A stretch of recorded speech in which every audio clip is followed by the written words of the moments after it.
Boa Tá tarde, ouvindo? boa noite. Sejam bem-vindos. Novamente, mais um Tiaços.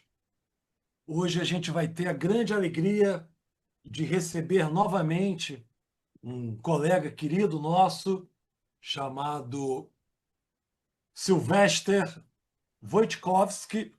Sylvester, sempre encontro uma dificuldade em pronunciar teu nome, espero que esteja certo. Sylvester já esteve conosco aqui no Tiaços há uns 2 anos atrás, falando sobre um trabalho dele sobre Jung, arte moderna e o livro vermelho. E agora, Sylvester retorna ao Tiaços, muito gentilmente tendo aceito o nosso convite, para falar do seu novo livro, O Eu é Todos os Outros, uma relação entre Fernando Pessoa, Carl Gustav Jung, nessa jornada de tornar-se outro de si mesmo.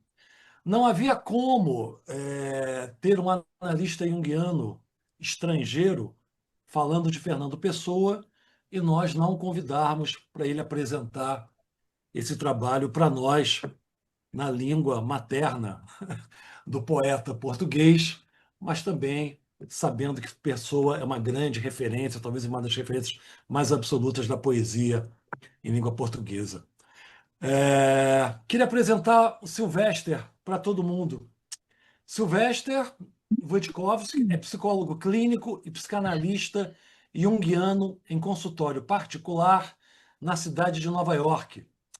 Ele é membro fundador da Associação Psicanalítica Junguiana, onde atua como instrutor de seminários, analista de data e supervisor. Sylvester integra também o conselho editorial da Spring Publications. Leciona nos Estados Unidos e internacionalmente sobre psicologia arquetípica, imaginação e arte. Ele apresentou trabalhos em diversos congressos internacionais sobre Jung e arte, incluindo estudos sobre Fellini, Bansky e a poesia de Hilke. Sylvester, meu caro, prazer revê-lo depois de tanto tempo. Sempre bom ter você conosco.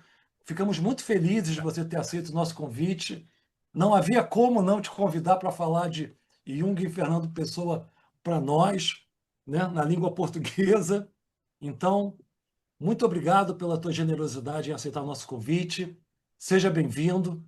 Estamos desde já ansiosos para receber o teu livro, lê-lo. Espero que a gente tenha um bom fim de tarde, início de noite com o teu trabalho. Seja bem-vindo, meu amigo.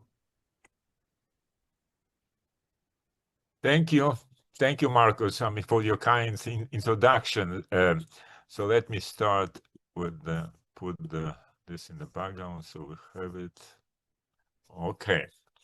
No, talking about being anxious, I am speaking about Pessoa to, not knowing Portuguese to you who know him more intimately than I do, but maybe like the foreign approach in some sense, he actually elucidates something more than the native language may not. I remember I presented on Rainer Maria Rilke poetry in Zurich to mostly German-speaking audience, and they already have not read Rilke anymore because they found his German a little archaic, kind of old. But I only spoke with the English translation, and actually it awakened something in the German native speakers that they now started to read Rilke with a new interest. So hopefully maybe something like that happens here for you, with regard to Pessoa. So let's start. At the origin of psychoanalysis is an insight that we are not one with ourselves, that we are divided beings, that we are both conscious self and instinctual forces, and we, as our conscious self, try to relate to them. However, we conceptualize this plurality of selves as ego, id, or superego, like Freud did, or ego complexes, shadow, anima, animus, self, as Jung did. What we call ourselves are not one, but only strive to be one with ourselves. However, psychoanalysis, heavily reliant on the concept of the ego rather than an I, obscure the fundamental first-person nature of consciousness. Fernando Pessoa, who in his poetic experimentation dismantled the notion of a singular I through his creation of heteronyms, can further Jung's insight regarding multiplicity of complexes and autonomy of inner figure, and allow us to embrace the dynamic interplay of multiple I's as a fundamental aspect of human experience. I will take you on a brief tour of self-othering, deconstructing our modernist struggles with the first-person subject, I, with Pessoa as our tour guide.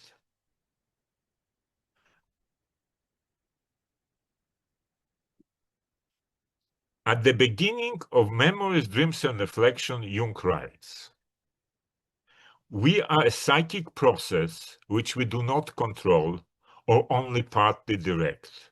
Consequently, we cannot have any final judgment about ourselves or our lives. If we had, we would know everything, but at most, that is only a pretense. At the bottom, we never know how it has all come about. The story of life begins somewhere. At some particular point, we happen to remember, and even then, it was already highly complex. We do not know how life is going to turn out. Therefore, the story has no beginning, and the end can only be vaguely hinted at." It is a humble admission of essential unknowability of ourselves and our lives, coming from someone who devoted his life to understanding himself and others. Still, Jung's epistemic humility offers us helpful designation of who we are. As he states in the first sentence of this passage, we are a psychic process which we do not control or only partly direct. If we change the first person plural subject of this sentence to the first person singular, we can reveal something hidden in this sentence. Quote, "I am a psychic process which I do not control and only partially direct." And I, speaking as Sylvester, I do not mean our well-internalized Jungian understanding that there is unconsciousness that we need to be aware of, or to be able to say with Freud, "I am not a master in my own house." English-speaking psychoanalysts suffer from James Starch's mistranslation of a 1917 Freud statement from his essay, or a difficulty on the path to psychoanalysis, that in German states, "Das Ich ist nicht Herr in seinem eigenen Haus." It should read correctly as I is not a master in its own house. Notice this self-othering of the I.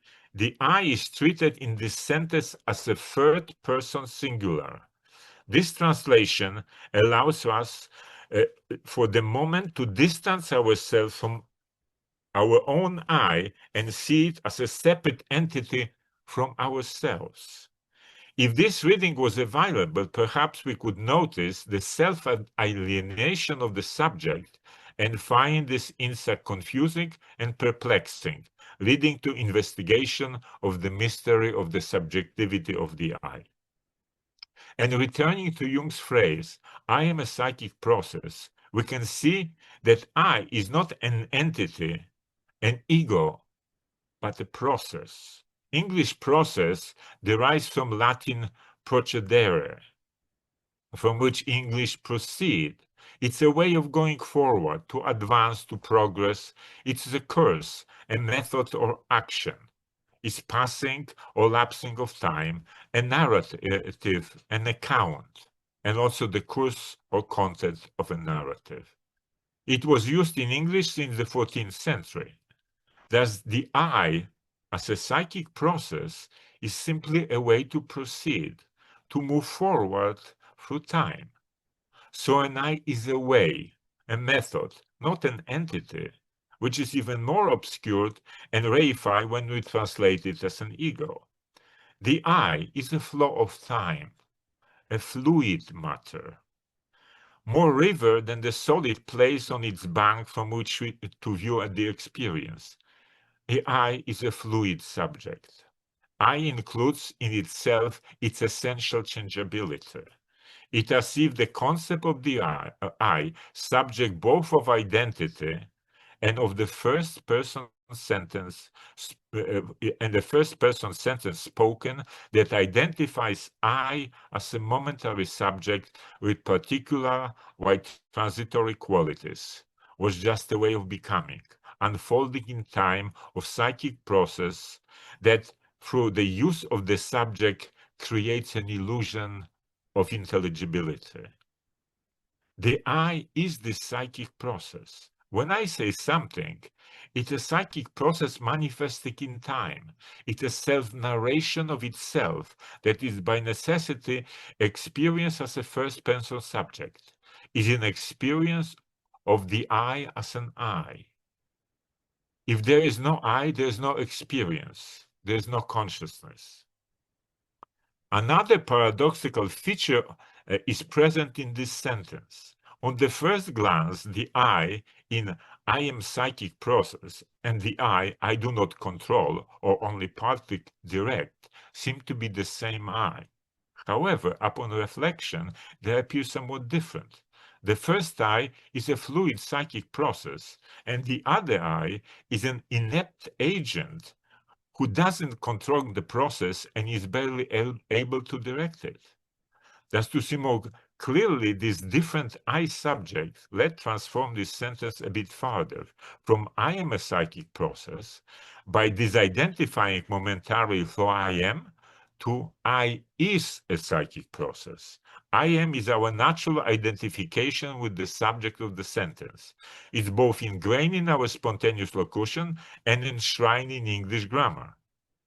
The I as a subject is always visible in English language, separate from the verb that describes I's action or state. In other languages, like in Portuguese, obviously, you don't always have an explicit I subject, as in the classic Descartes expression relevant to our exploration, cogito ergo sum, or in English, I think, therefore I am. The subject, the personal pronoun is hidden in the conjugation of the verb.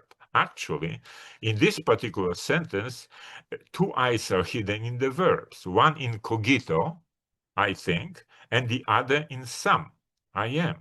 Interestingly, one of the critiques of the implication of this Cartesian statement, questioning its logical inference of the existence of the subject I from the act of thinking, states that the only thing that can truly be concluded from the statement is that the thinking exists, not that the subject of this thinking exists. Thus, our full sentence would read, I is a psychic process which I do not control and only partly direct. This modification allows us to see distinctly the two subjects, one I as this mysterious psychic process, the psychic flow itself, in the William James metaphor, the stream of consciousness, and the other I is a weak controller or poor director of this flow.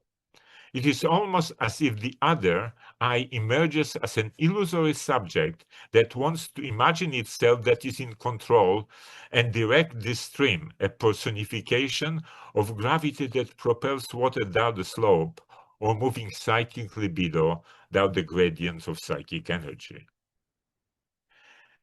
My intention here is to open up the notion of the singularity of the subject I.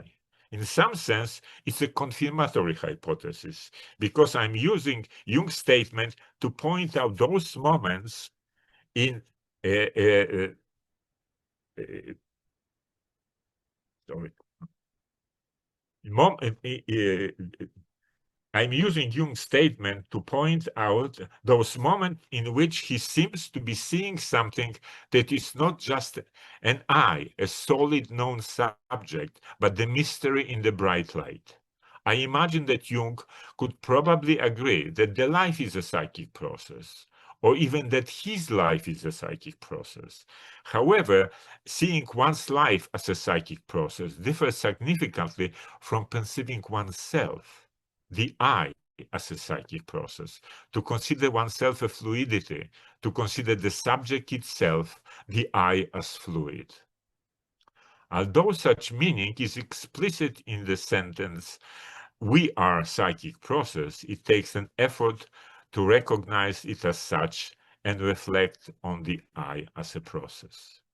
Of course, we all know the ancient Heraclitus maxim, you cannot step twice into the same river. I have always understood this statement as everything changes. Everything is in a constant flux.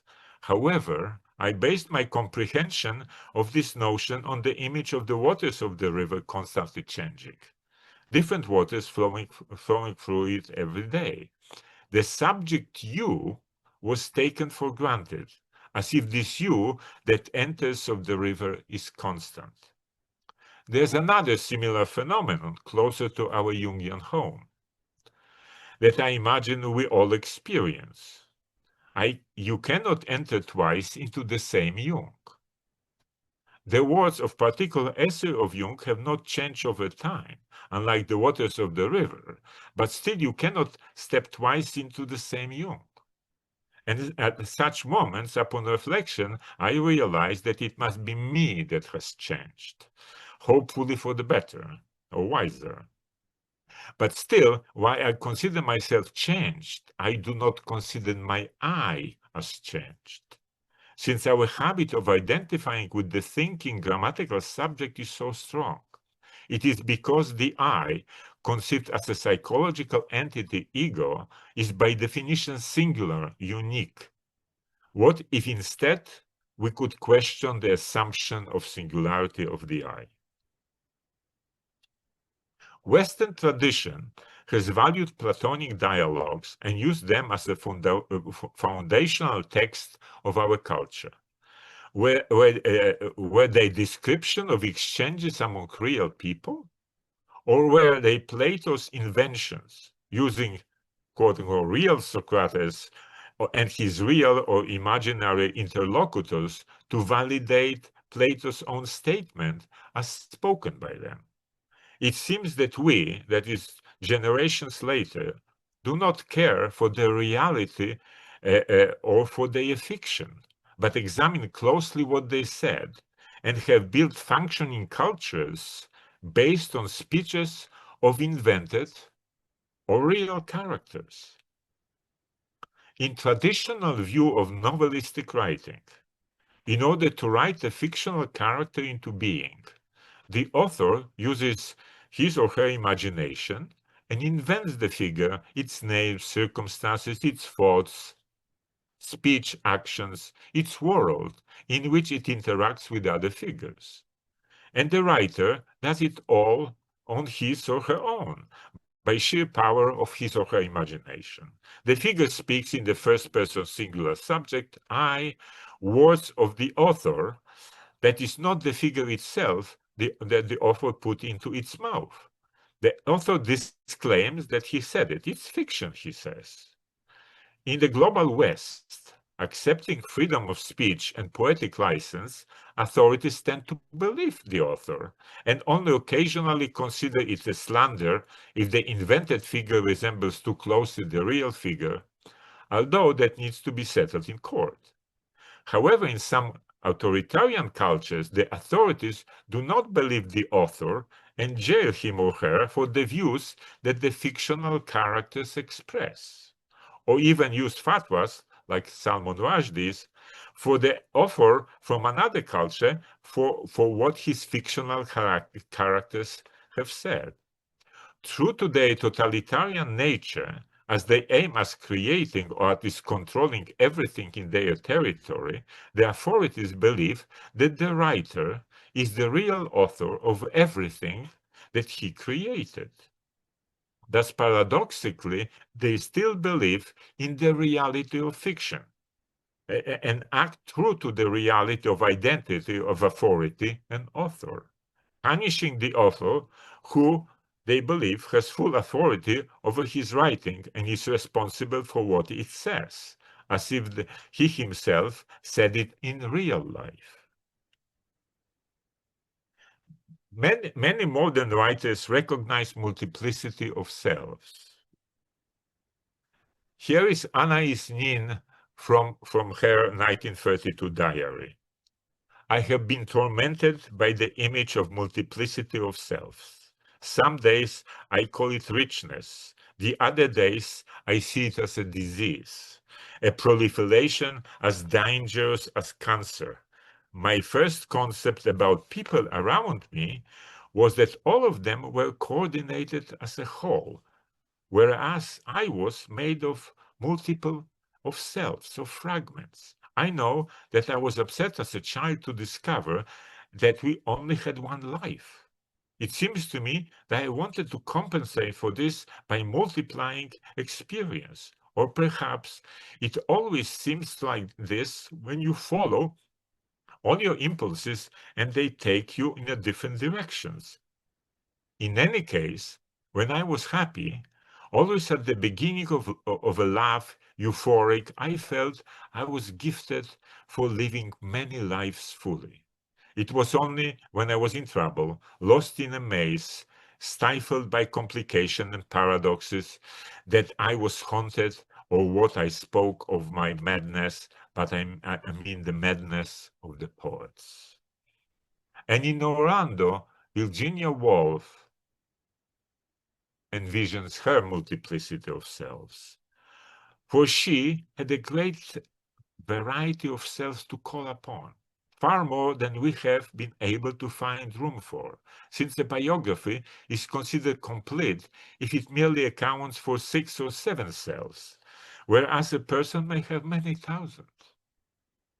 And these selves, of which we are built up, one on top of the other, as plates are piled on the waiter's hand, have attachment elsewhere, sympathies, little constitutions and rights of their own, so that one will only come if it is raining, another in a room with green curtains, another where Miss Jones is not there, another if you can promise it a glass of wine, and so on. For everybody can multiply from his own experience the different terms which his different selves have made with him, and some are too wildly ridiculous to be mentioned in print at all. And here are some from the Ukrainian Brazilian writer that you probably know, Clarice Lispector. This is from her Aqua Viva. I am accompanied by myself. I multiply myself. I am a crowd that populates the room. Every day, I add another person to myself. I contain several characters. And farther, from Aqua Viva, I am an I that is the outside of myself. I am many, and I watch them all. I listen to the noise of the various personalities within me, all of them eager to speak. In the passion according to GH, she says, I no longer have a human form. I am the generic thing, the living matter. I am an I that does not belong to me, that is the I of all things.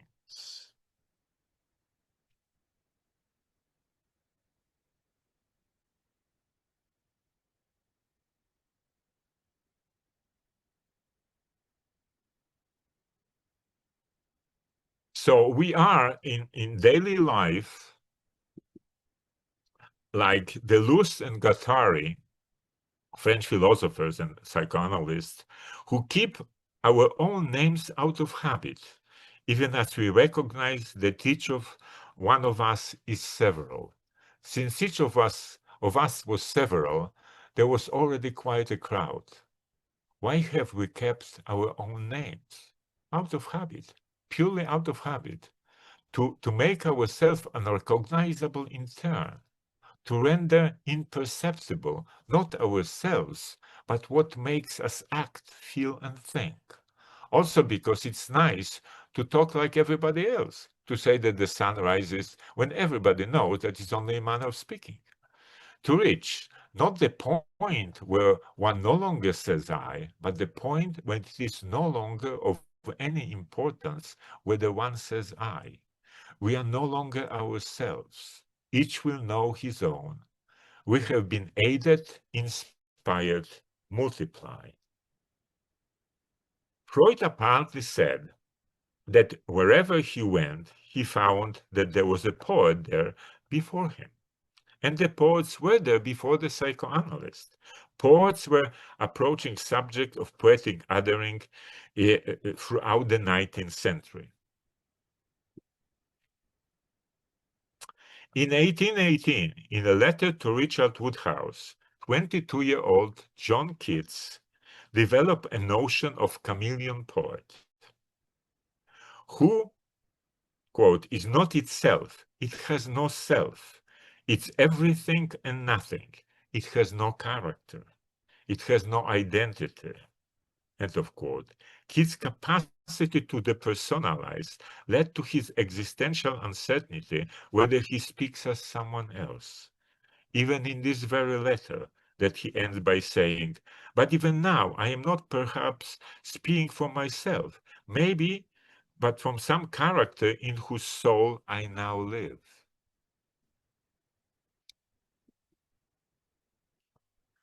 In 1871, a French poet, a 16-year-old Arthur Rimbaud, in a letter, wrote,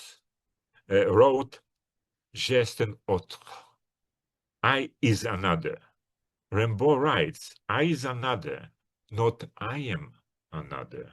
He makes a conscious syntactic error to express something different that he perceives in his own experience as a young poet. It is an emergence of distinctly modern consciousness, consciousness of the subject alienated from himself.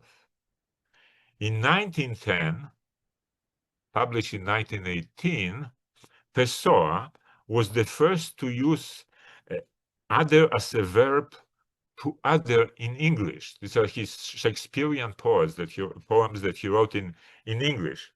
In one of his Shakespearean sonnets, number 13, he writes, I find me listening to myself, the noise of my words uttered in my hearing them. Pessoa's work is a testimony to je somme l'autre, I are others. Pessoa was a pioneer in subjecting the very notion of the I to radical analysis. While at the time, different psychoanalytic schools were examining the relationship of the ego to the unconscious, assuming the ego was a single subject, Pessoa would question the subject itself. Who is the real author of this poem that I've just written? What is an I? How many am I? How many I's I am? As French philosopher Alain Badiou wrote in 1998, the heteronyms have opened up for us a veritable philosophy of the multiple, of the void, of the infinite, the philosophy that will affirmatively do justice to this world that the gods have forever abandoned. If Pessoa represents a singular challenge to philosophy, if his modernity is still ahead of us, remaining in many respects unexplored, it is because his fourth poem inaugurates a path that to this day philosophy has yet to comprehend. Obviously, psychology is even farther behind. In what follows, I will present a Pessoa revisioning of singularity of first-person subject, I, and his reflection on multiplicity of the conscious subject.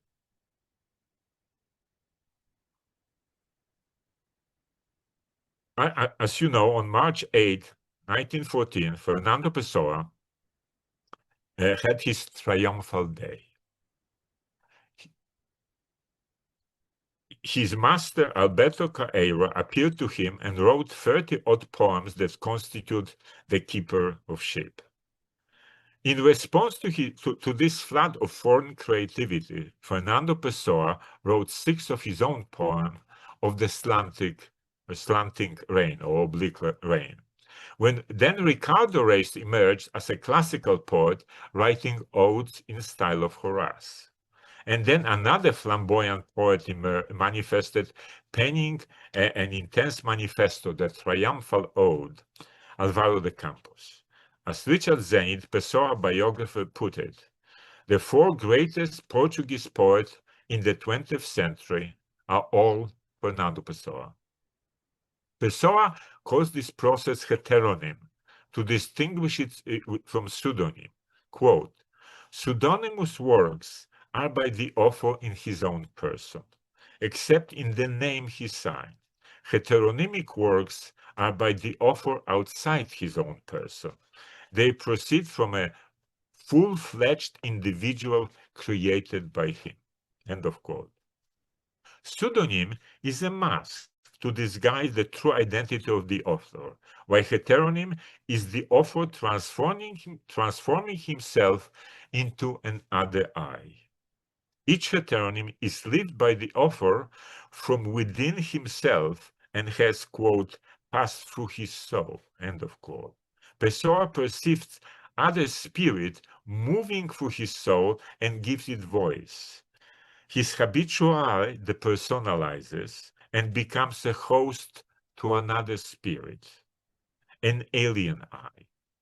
Bernardo Soares, Pessoa's semi-heteronym, describes this state, quote, as someone in me that has taken my place.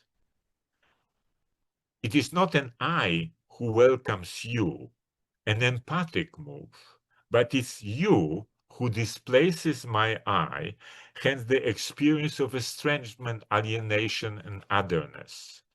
In heteronymic process, I allows you to come in and fill up my shoes as another I. And my habitual withdraws itself to become the stage on which other I performs in my shoes, that is, using my pen to write his poems. My habitual I is displaced by some of the consciousness of it is preserved, as if constituted a thin I envelope in which other I places his letter.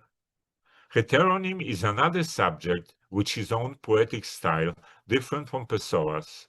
It is his own another I. Quote, at the heart of my thoughts, I wasn't I.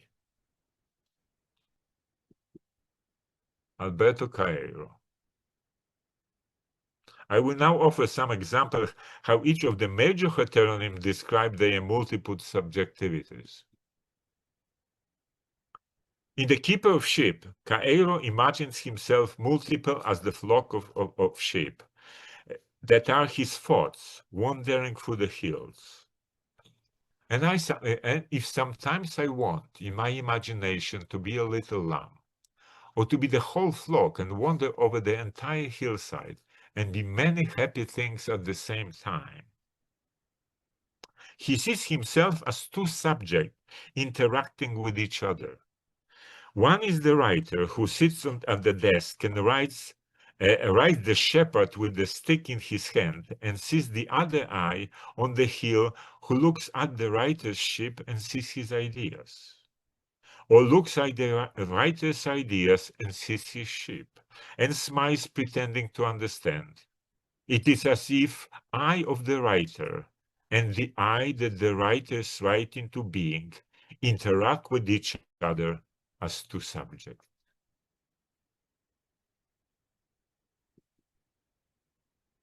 The Keeper of Sheep 9. I'm a keeper of sheep. My sheep are my thoughts. And each thought a sensation. I think with my eyes and my ears and with my hands and feet, and with my nose and mouth. To think a flower is to see and smell it. To eat a fruit is to know its meaning. That is why, on a hot day, when I enjoy so much, I feel sad, and I lie down in the grass and close my warm eyes. Then I feel my whole body lying down in reality. I know the truth, and I am happy. You who are a mystic see a meaning in all things. This is especially for Jungians. For you, everything has a veiled significance. There is something hidden in each thing you see. What you see, you always see to see something else. I, who have eyes that are only for seeing, see an absence of meaning in all things. And seeing this, I love myself, since to be a thing is to mean nothing. To be a thing is to be immune to interpretation. Alvaro de Campos. These are drawings that friends of Pessoa, the painters, made during his lifetime. So that's how we imagine Alvaro de Campos.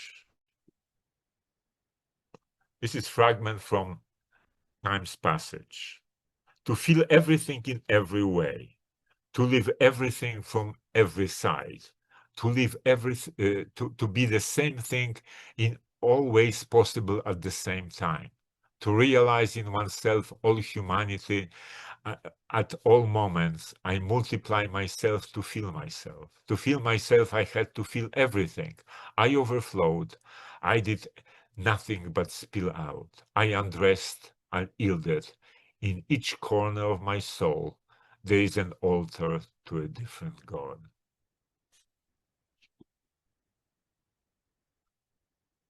This is from the Lisbon Revisited, a fragment. Once more I see you, city of my horrifyingly lost childhood, happy and sad city. Once more I dream here. I? Is it one and the same I who lived here and came back again and again, and yet again have come back? Or are we, all the eyes, that I was here and that were here, a series of beings joined together by a string of memory, a series of dreams about me dreamed by someone outside me? Once more I see you. Oh, I cannot see myself. The magic mirror where I always looked the same has shattered, and in each fateful fragment I see only a piece of me, a piece of you and of me.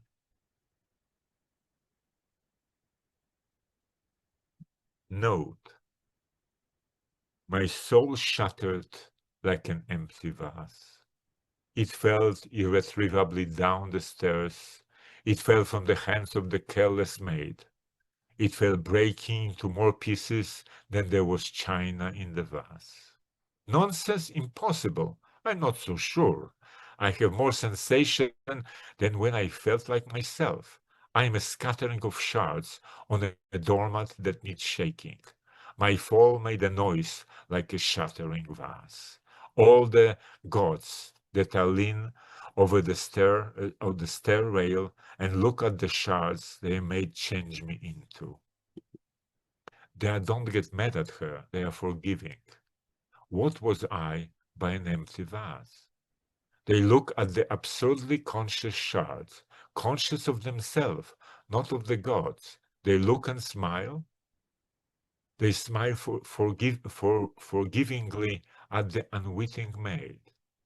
The staircase stretches out, carpeted with stars. A shard gleams shiny side up among the heavenly bodies. My work, my primary soul, my life, a shard. And the gods stare at it, intrigued, not knowing why it's there.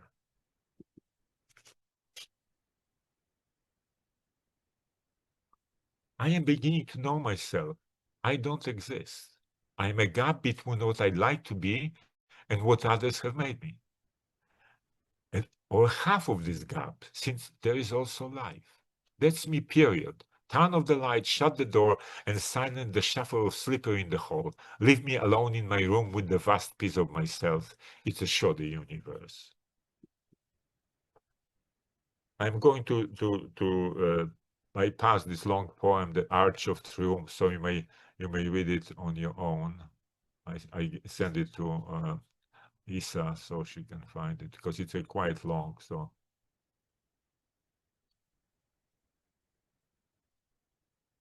the more I feel like various people.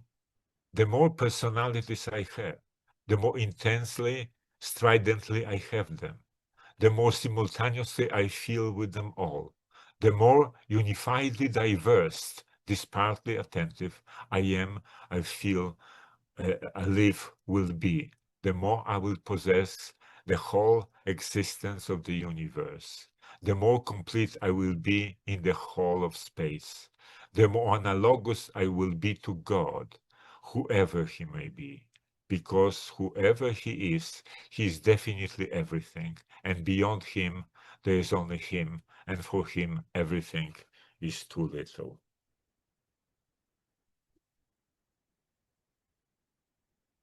I sometimes have really good ideas out of nowhere, in the form of ideas, the words in which they naturally express themselves. After writing, I read what I wrote. Why did I write this? How did I think of that? Where did it come from? This is better than me.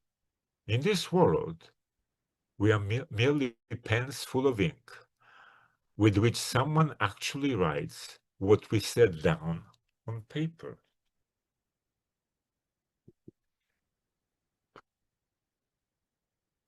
Ricardo Reis.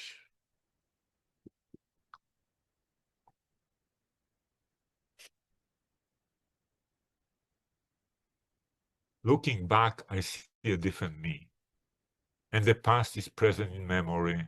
Who I was is someone I love, but only in a dream. My dream is tormented by nostalgia, not for me or the recent past, but for the one I inhabit behind my unseeing eyes. Nothing except the moment knows me. My very memory is nothing. Who I am and who I was feel as different dream.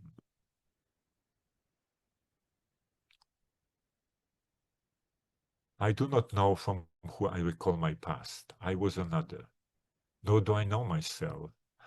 When with my soul I feel that alien I remember as I feel. From one day to the next, we forsake ourselves. Nothing that is certain binds us to ourselves. We are who we are, and it is something inwardly perceived, the thing we wear. Nothing of nothing remains. We are nothing. Nothing of nothing remains. We are nothing. In the sun and air we put off briefly the unbearable darkness of damp earth, whose weight we all have to bear. Postponed corpses that procreate, lost past, statues seen, odes finished. All have their grave. If we, heaps of flesh, made sanguine by an inner sun, must set, then why not they? We are tales telling tales, nothing. And this is one of his last poems, about 2 weeks before Pessoa died. Countless lives inhabit us. I do not know when I think or feel who is thinking or feeling. I am merely the place where things are thought or felt. I have more than just one soul. There are more eyes than I myself. I exist nevertheless, indifferent to them all. I silence them, I speak. The crossing urges of what I feel or do not feel struggle with who I am, but I ignore them. They dictate nothing to the I know. I write. And now some by Pessoa as an alternate, Pessoa as a poet in his own person. This is one of his English poems. The King of Gaps. The lift I know not when, never perhaps, But the fact is he lived, an unknown king, whose kingdom was a strange kingdom of gaps. He was lord of what is twixt think and think, of interbeings, of that part of us that lies between our waking and our sleep, between our silence and our speech, between us and the consciousness of us. And thus, a strange mute kingdom did that weird king keep, sequester from our thought of time and sin.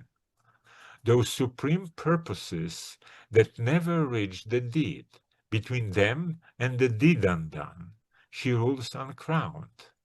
He is the mystery which is between eyes and sight, nor blind, nor seeing. Himself is never ended, nor begun. Above his own void, presence empty shell. All he is but by the chasm in his own being, the littlest box holding no non-beings, no pelf. All think that he is God except himself. Maybe I skip this one too. I don't know how many souls I have. I have changed at every moment. I always feel self-estranged. And I've never seen or found myself. From being so much, I have only soul. A man who has soul has no calm. The man who sees is just what he sees. The man who feels is not what he is. Attentive to what I am and see, I became them and stopped being I. Each of my dreams and each desire belongs to whoever had it, not me. I am my own landscape. I watch myself journey, various in motion and alone. Here where I am, I can feel myself. That is why I read, as a stranger, my being as if it were pages, not knowing what will come and forgetting what has passed. I note in the margin of my reading what I thought I felt. Rereading, I wonder, was that me? God knows, because he wrote it. I am a fugitive. I am a fugitive. I was shut up in myself as soon as I was born, but I managed to flee. If people get tired of being in the same place, why should not they get tired of having the same self? My soul seeks me out, but I keep on the run and sincerely hope I never be found. Oneness is a prison. To be myself is to not be. I live as a fugitive, but I live really and truly. What I write is not mine, not mine. Whom do I owe it to? Whose herald was I born to be? How was I fooled into thinking what I had was mine? Who gave it to me? Whatever the case, if my destiny is to be the death of another life that lives in me, then I, who was by some illusion this entire ostensible life, am grateful to the one who lifted me from the dust I am, the one for whom I, this appraised dust, am just a symbol.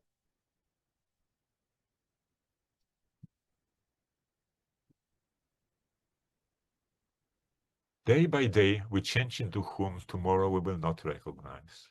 Hour by hour, our diverse successive self is descending a massive staircase. A throng is descending, all of them parts of me, outside of me, unaware of each other.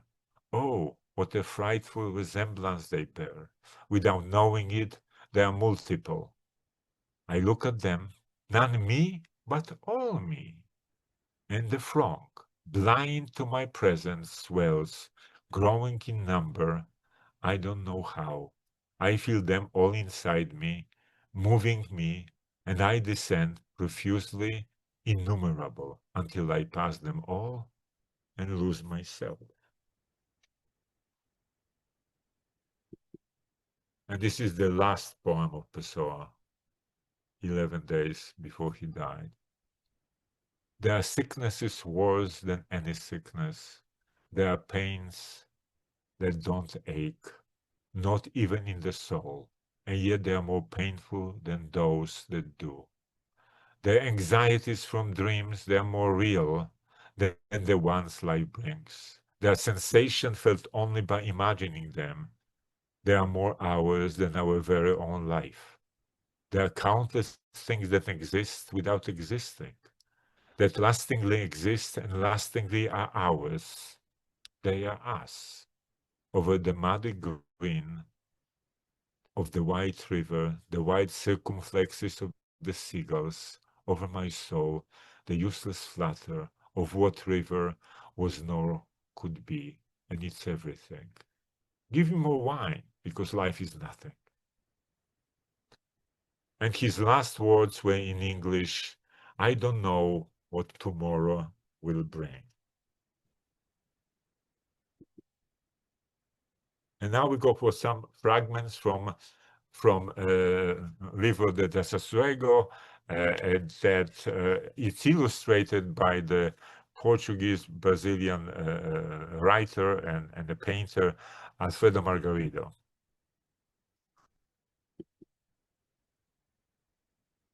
Each of us is several, is many. It's a profusion of self. And this is actually the trunk that was found after Pessoa died, with the 30,000 documents that from which all the current work is being published. So the self who disdains his surrounding is not the same self who suffers or takes joy in them. In the vast colony of our being, there are many species of people who feel and think in different ways.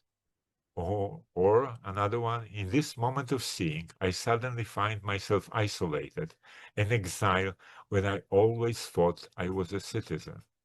At the heart of my thoughts, I wasn't I.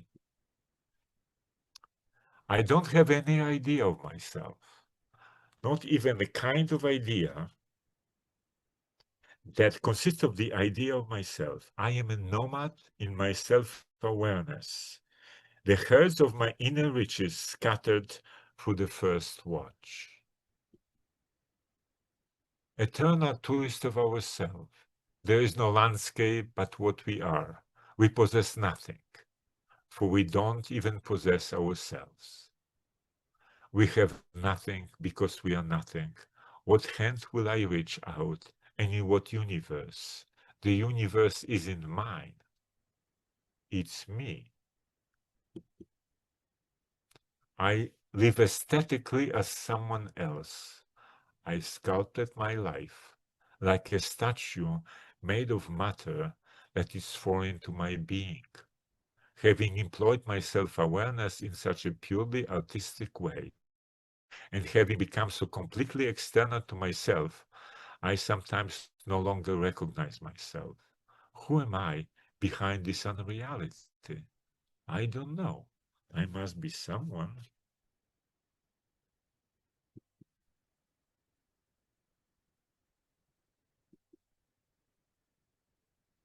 In this moment of seeing, I suddenly find myself isolated, in exile when I was ready thought I was a citizen. At the heart of my thought I wasn't I. I realized that I was all error and deviation, that I never lived, that I existed only insofar as I filled time with consciousness and thought. This sudden awareness of my true being, of this being that was always sleepily wandered between what it feels and what it sees, weighs on me like an untold sentence to serve. Sometimes, when I am actively engaged in life and have a clear notion of myself as the next man, my mind is beset by a strange feeling of doubt. I begin to wonder if I exist, if I might not be someone else's dream. I can imagine, with an almost carnal vividness, that I might be a the character of a novel, moving within the reality constructed by a complex narrative in the long waves of its style. If I think, everything seems absurd to me. If I feel, everything seems strange. If I want, it is something in me that does the wanting. Whenever there is action in me, I am sure I was responsible for it. If I dream, it seems I am being written. If I feel, it seems I am being painted. If I want, it seems that I've been placed in a vehicle like a freight to be delivered, and that I continue with the moment I imagine in my own towards a destination I don't want until I get there.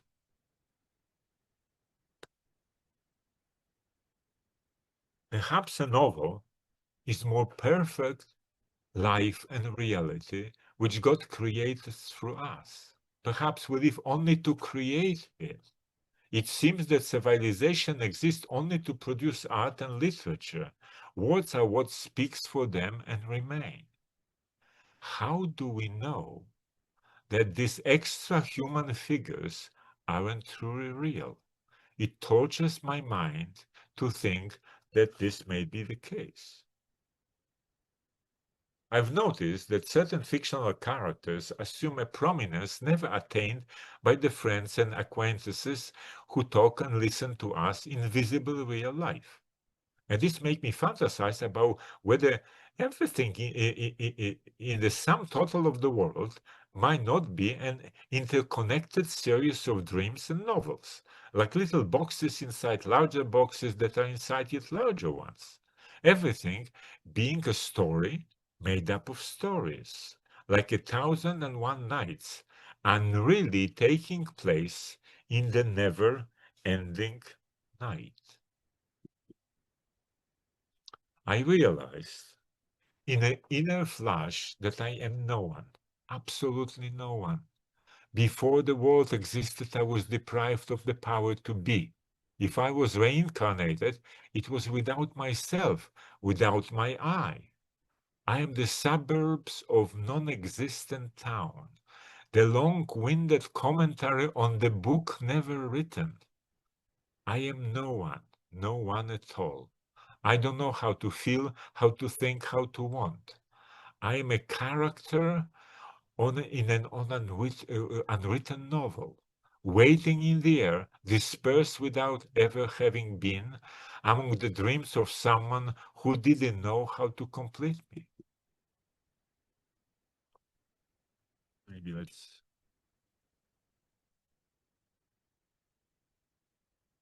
move this. To create myself, in myself a nation with its own politics, parties, and revolution, and to be all of it, everything to be God of real pantheons of this people I, to be substance and movement of their bodies and their soul, of the very ground they tread and the acts they perform, to be everything, and to be them and not them. And this is the one of the dreams that I am still far from realizing. And if I realize it, perhaps I would die. I'm not sure why, but it seems one could live, but it seems one could live after committing such a great sacrilege against God, after usurping the divine power of being everything. There are metaphors more real than the people who walk on the streets. There are images tucked away in books that live more vividly than many men and women. There are phrases from literary works that have positively human personality. There are passages from my own writing that chill me with fright so distinctly that I feel them as people. So sharply outlined do they appear against the wall of my room at night in the shadow. I've written sentences whose sound, read out loud or silently, it's impossible to hide their sound, can only be of something that has acquired absolute exteriority of a fully fledged soul. I am in large measure the self-same prose I write. I unroll myself in sentences and paragraphs. I punctuate myself. In my arranging and rearranging images, I am like a child using newspaper to dress up as a king, and in the way I create rhythm with the series of words, I am like a lunatic adorning my hair with dry flowers that are still alive in my dreams. And above all, I am calm like a rag doll that has become conscious of itself and occasionally shakes its head to make the tiny bell on the top of its pointed cap, a component part of the same head, produces sound, the jingling life of a dead man, a feeble notice to fate. I made myself into a character in a book that alive one reads. Whatever I feel is felt against my will, so that I can write that I felt it. Whatever I think is promptly put into words, mixed with images that undo it, cast into rhythm that are something else altogether. From so much self-revising, I've destroyed myself. From so much self-thinking, I am now my thoughts and not I. I plan myself and drop the plan. I spend my life wondering if I am deep or not, with no remaining plum except my gaze that shows me blackly vivid in the mirror at the bottom of well, my own face that observes me observing it. I am like a playing card belonging to the own and unrecognizable deck. Shoot, the sole survival of the lost deck. I have no meaning. I don't know my worth. There is nothing I can compare myself to discover what I am. And to make such discovery would be of no use to anyone. And so describing myself in image after image, not without truth, but with lies mixed in, I end up more in images than in me, stating myself until I no longer exist, writing with my soul for ink, useful for nothing except writing. Okay, Pessoa calls creation of heteronyms a great act of intellectual magic, a magnum opus of impersonal creative power. Throughout his life, Pessoa constantly reflected on propensity for self-othering, trying to understand it in psychiatric, philosophical, developmental, phenomenological, astrological, and artistic poetic ways.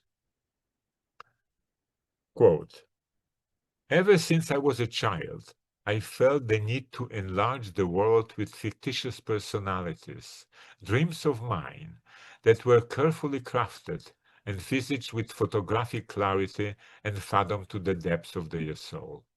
They seem merely like child's imagination that gives life to the dolls. But it was more than that. I intensely conceived those characters with no need for dolls, distinctly visible in our ongoing dreams. They were utterly human realities to me, which any doll, because unreal, would have spoiled. They were people. And instead of endings with my childhood, this tendency expanded in my adolescence, taking firmer root with each passing year. And it became my natural way of being. Today I have no personality. I divided all my humanness among the various authors whom I have served as a literary executor. Today I am the meeting place of a small humanity that belongs only to me.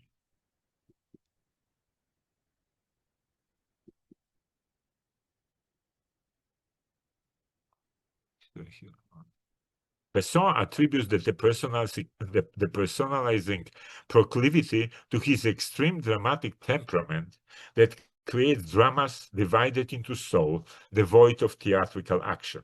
His dramas were enacted by an actor's authors performing poetic monologues on Pessoa as a stage.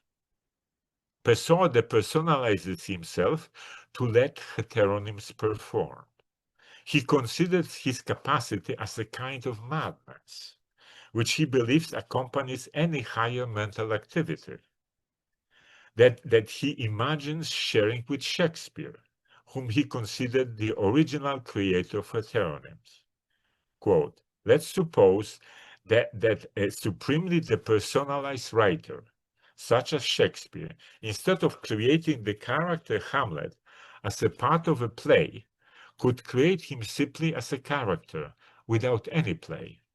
He would have created, so to speak, a play of just one character, a prolonged, analytical monologue.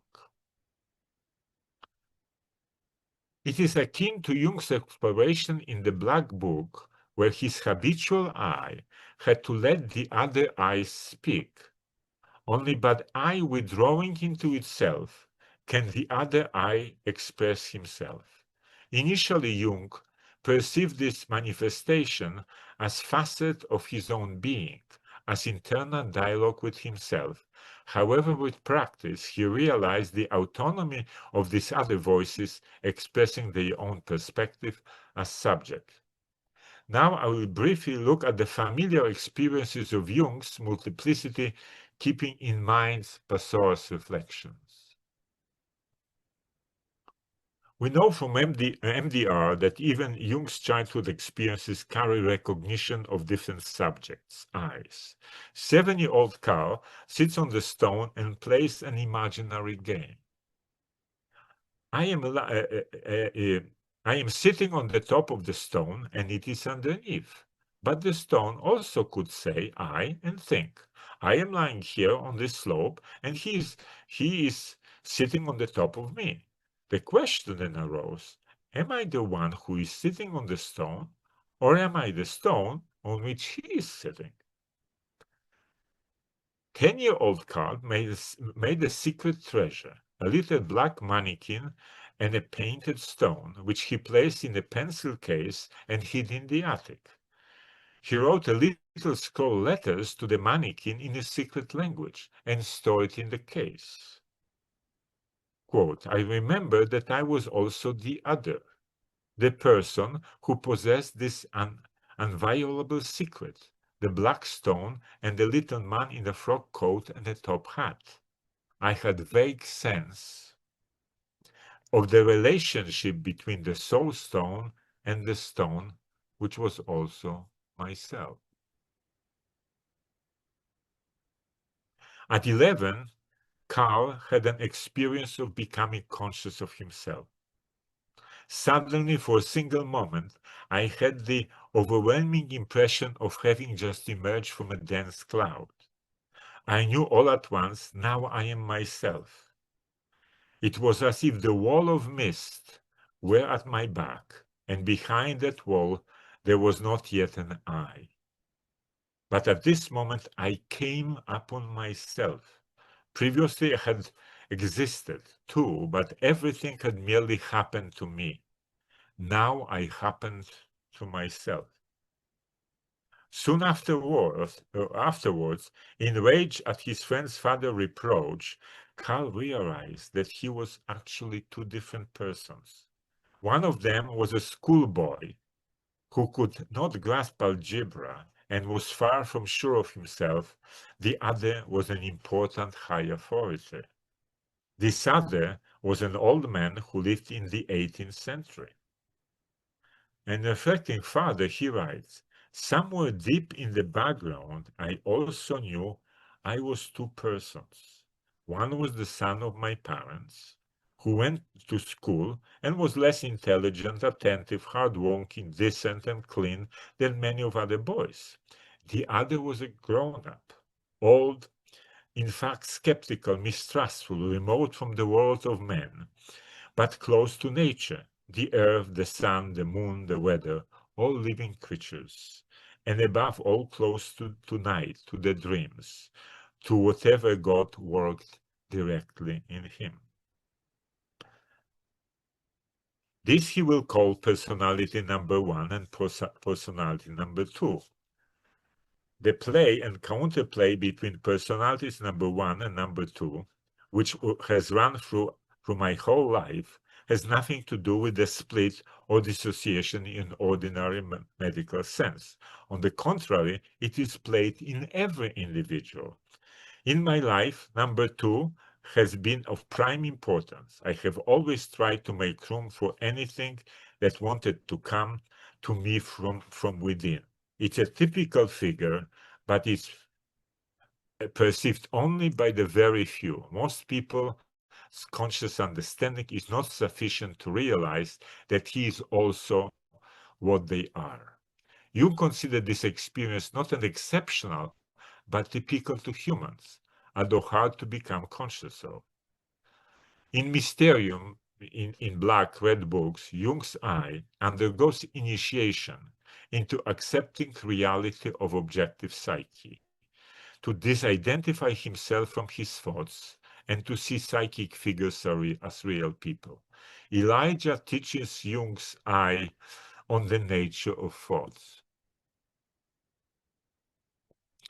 Can you not differentiate these thoughts from your own self, from your human nature? Will you confuse yourself with a tree or animal because you look at them and because they exist with you in one and the same world? Must you be your thoughts because you are in the world of your thoughts? I think it would be obvious that your thoughts are just as much outside your mind or yourself, just as trees and animals are outside of your body. Jung admits, I thought my thought world, this is I. Jung initially considered inner figure symbol, which would be specifically Jungian way of denying reality of the other. Elijah retorts, you may call us symbols for the same reason you can call also your real fellow men symbols, if you wish to. We exist and are just real as your fellow men. You invalidate nothing and solve nothing by calling us symbols. At the beginning of scrutinies of the Red Book, Jung questions nature of the subject itself and identity of the I. I resist. I cannot accept this hollow nothing that I am. What am I? What is my I? I always presuppose my I.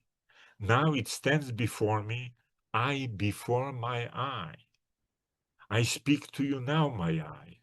Jung others himself, sees division in the subject and cannot wholly identify with the I that carries self-states that he abhors.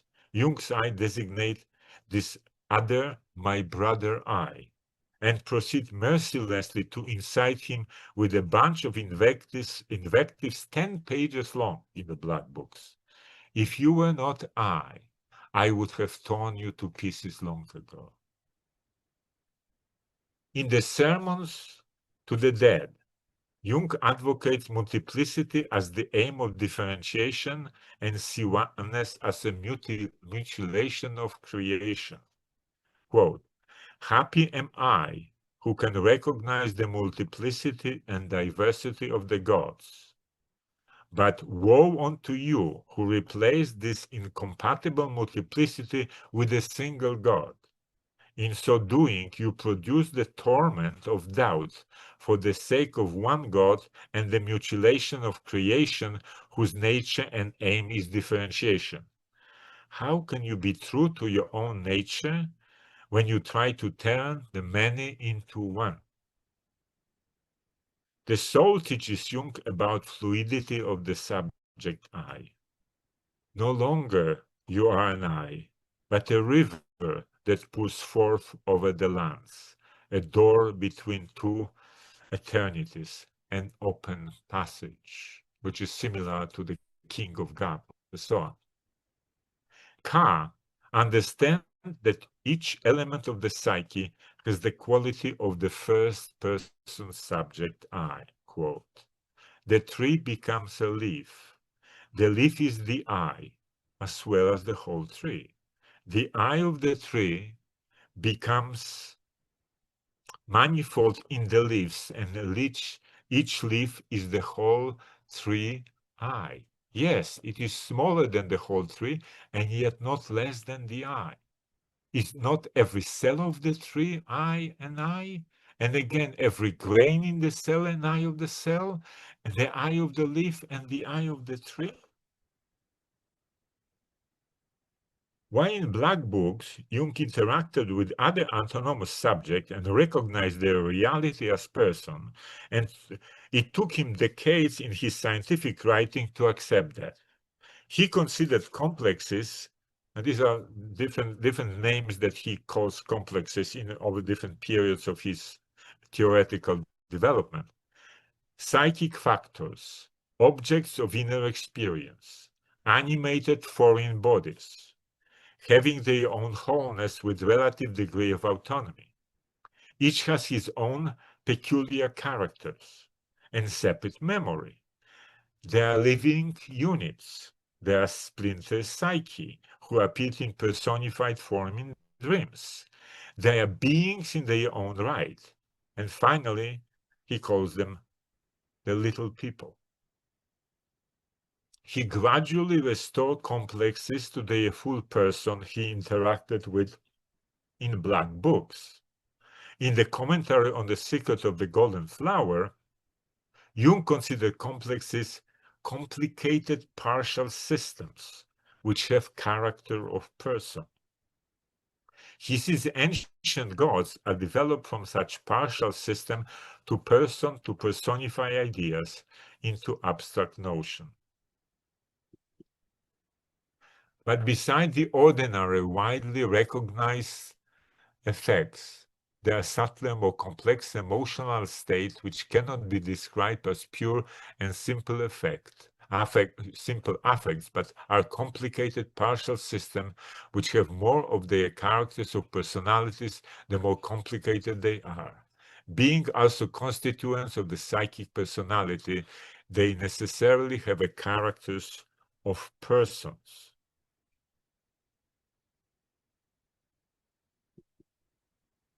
The splitting tendencies are effective psychic personalities of relative reality. They are real when they are not recognized as real and are therefore projected.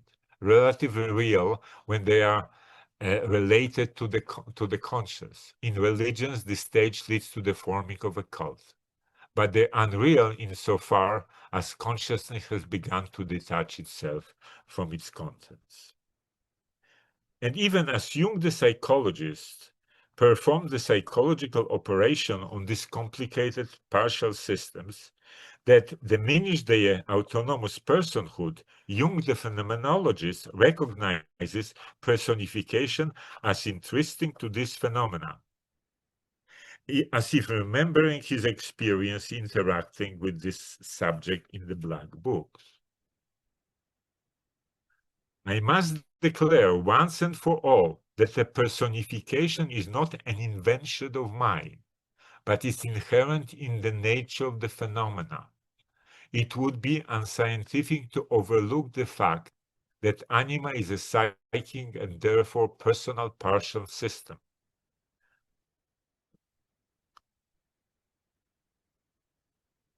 Even as Jung, the phenomenologist, recognizing that this complicated partial system are interestingly persons, Jung, the scientist, takes this recognition as a precondition to depersonalizing them. It is as Jung, the scientist, needs to forget his experience of interacting with this person as autonomous conscious subject in Black Book to stay true to scientific method. It is not we who personify them. They have a personal nature from the very beginning. Only when this is thoroughly recognized, we think of depersonalizing them, of overcoming the anima as our text expresses it. In reality, the psyche is the mother and the maker, the subject, and even the possibility of consciousness itself. It is easy to miss this as a radical statement. Jung does not say in imagination or as a metaphor or even in psychic reality, or even using his favorite hypothetical phrase, it is as if, but he says in reality. In this statement, the psyche is the mother, the maker, the subject, with possibility of consciousness. Psyche is a person with agency, subjectivity, potentially conscious.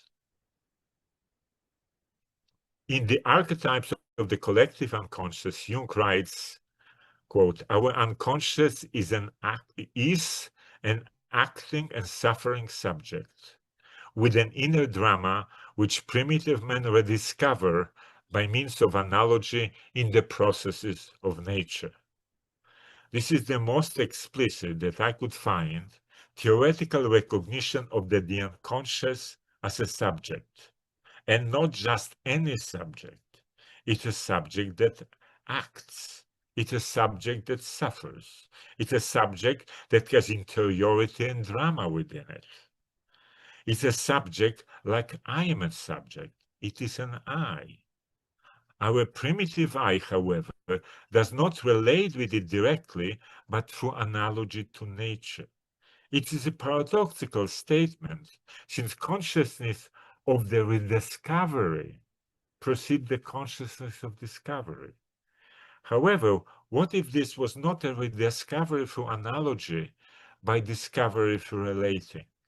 Not only as above, so below, but also as inside, so outside, or as outside, so inside. What if the qualities of inner world as all autonomous subject and the qualities of outer world as all autonomous subject as well were both discoveries of the true nature of both worlds? What if the primitives, as he called them, animistic polytheistic perspective of the world were a true perception?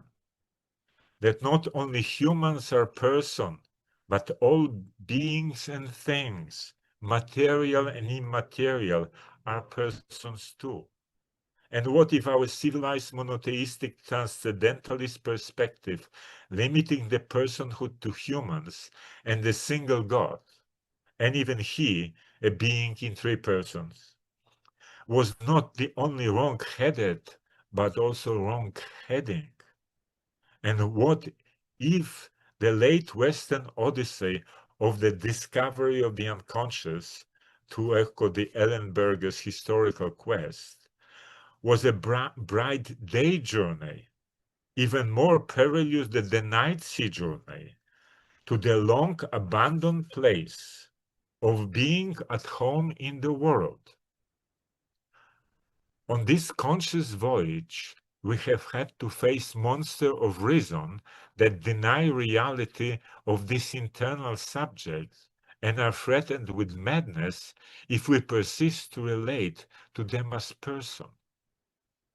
Nevertheless, Jung in particular persisted on his conscious journey, and by the time of Mysterium Conjunctionis, he was able to listen to what the alchemical dragon had to say as if it were a person with a valid point of view.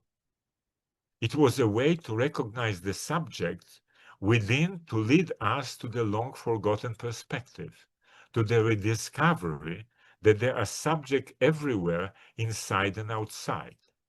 As the contemporary anthropological pioneers, like Eduardo Viveros de Castro, Philippe de Collat, Eduardo Kohn, or Marcia Sachlin recognize. In the anthropology of most of humanity, the world has been always enchanted, everything has been ensouled and insubjected.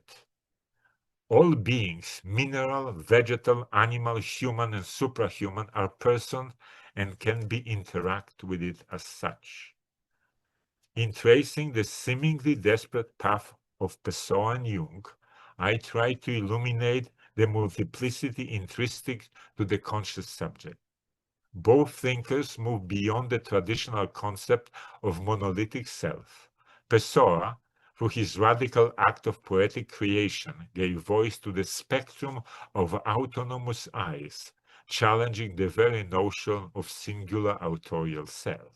Jung explored in a landscape populated by multiple semi-autonomous complexes and inner figures, each contributing to the individual's experience of I. While Pessoa multiplicity manifested overly in the artistic realm as separate poets, each expressing himself as a first-person subject I, Jung accepted multiple persons in the unconscious, but in his conscious psychological model recognized only single I, while in his personal life experienced two conscious subject I. Pessoa experimentation with subjectivity provides possibility to identify with other eyes than our habitual I present in our conscious experience.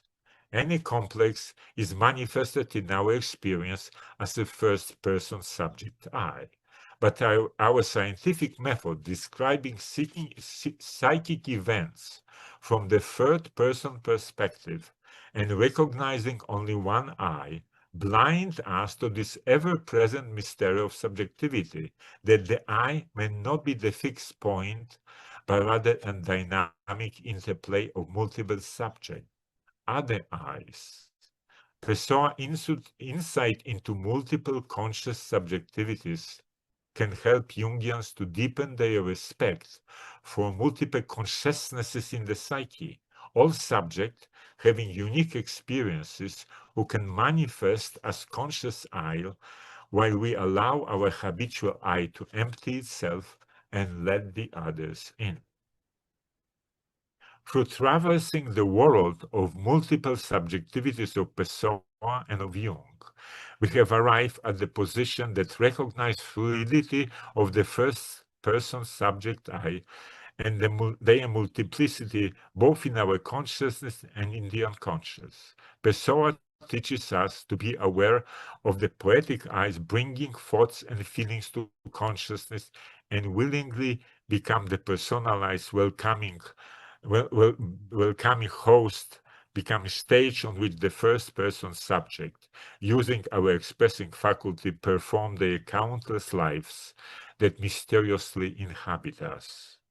He invites us to consider that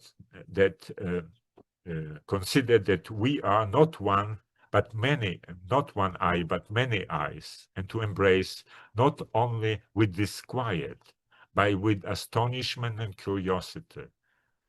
That very I that we immediately identify as we speak is both the most familiar, here it, and the most mysterious at the same time. I is the other in the midst of my experience. Who is the I? Jung answers, I is the psychic process. While Jung recognizes only a dual subject in the conscious position through his dialogues, he was able to respect inner figures as person, subject having their own understanding. Just engaging in the imaginary dialogues with other subjects as equals, leading to experience of multiplicity in the psyche and enrich his conscious understanding. In Black Book's Multilogues, Jung approached the psyche from the first-person subject position.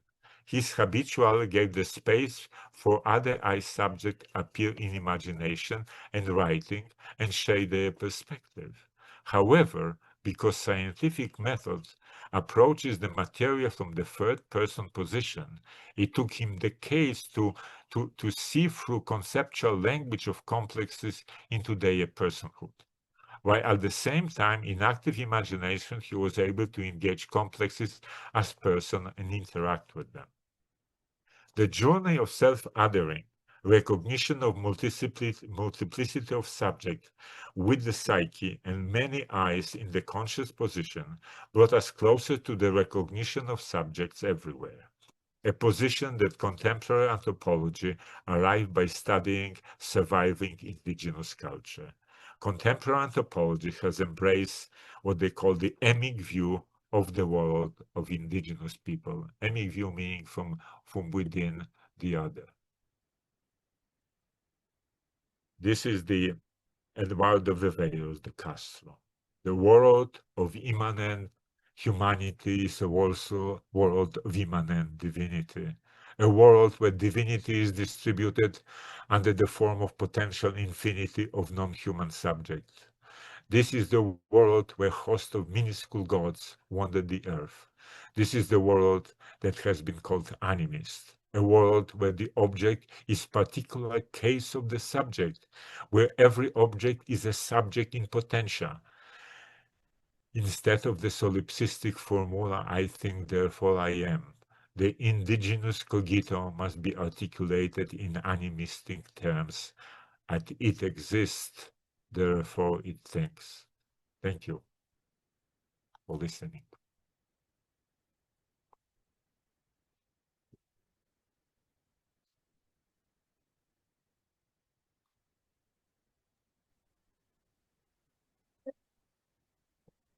Sylvester, muito obrigado pela tua. Que longo trabalho, que pesquisa rigorosa de Fernando Pessoa até Eduardo Viveiro de Castros. Impressionante o percurso, o tamanho dos temas que você abordou. Parabéns, meu amigo, parabéns. Vamos conversar um pouquinho, Sylvester? Tem um tempinho para a Thank gente you. poder fazer umas perguntas? Yeah. Okay. Tá, vamos lá. Antes Sure. de abrir para as perguntas, eu queria fazer um esclarecimento. O Sylvester, ele mandou os poemas que ele trabalhou do Fernando Pessoa em inglês para nós. E num trabalho hercúleo, a Isa e a Luciana foram buscar esses poemas. O Sylvester mandou o título e a Luciana e a Isa foram buscar no português. Então a Isa não estava traduzindo os poemas na hora, tá? É importante deixar isso claro. Não é inteligência artificial, nem a Isa está traduzindo na hora. Tudo o que a Isa traduziu, ela está pegando das edições originais em português, tá? Então isso é importante para evitar mal-entendido e interpretações equivocadas. Bom, perguntas. Silvestre, eu queria começar com duas questões. Uma mais biográfica e a outra nem tanto. Vou fazer uma de cada vez. Okay.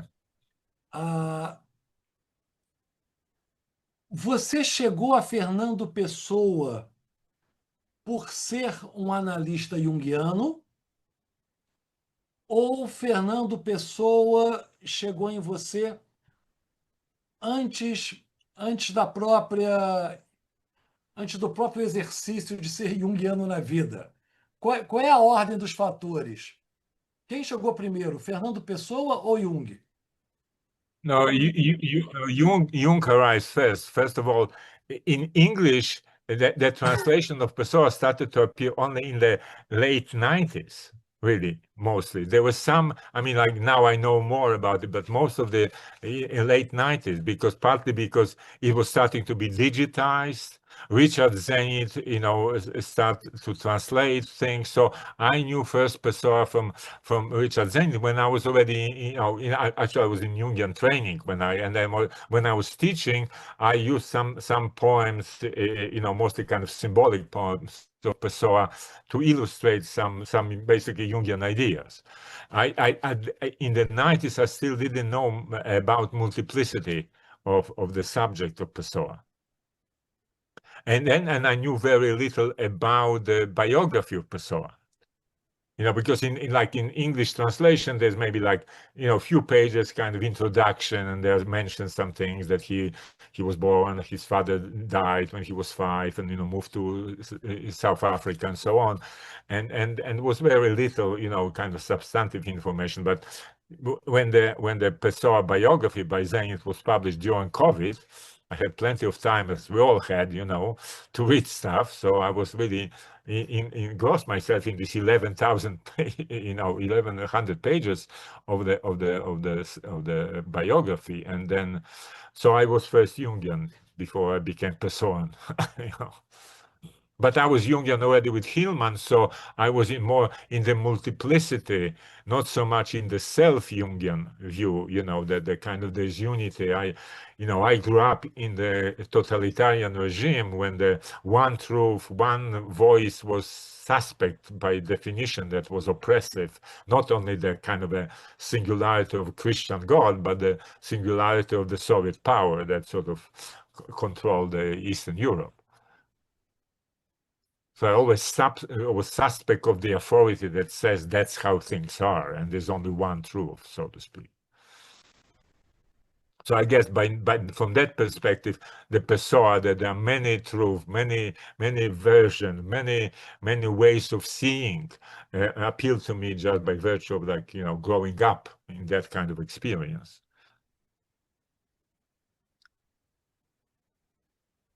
I don't know whether it answers your question, but that's. Com certeza, com certeza. O livro que o Sylvester menciona, do Richard Zenit, está publicado em português, tá? Fiquem com a dica.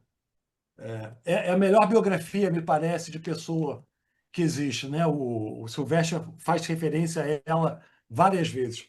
Sylvester, queria fazer a segunda pergunta, que acho que você já respondeu um pouco. Se a gente entra na poética dos heterônimos, da multiplicidade,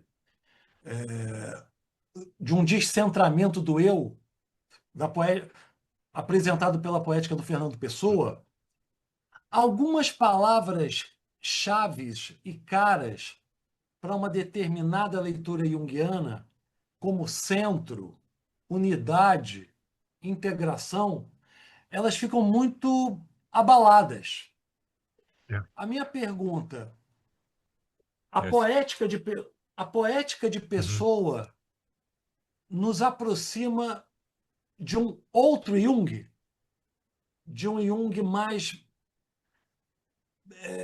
mais íntimo e mais defensor, por assim dizer, da multiplicidade, da pluralidade, de uma certa cacofonia, de uma polissemia, onde ideias como integração, unidade, elas deixam de fazer muito sentido.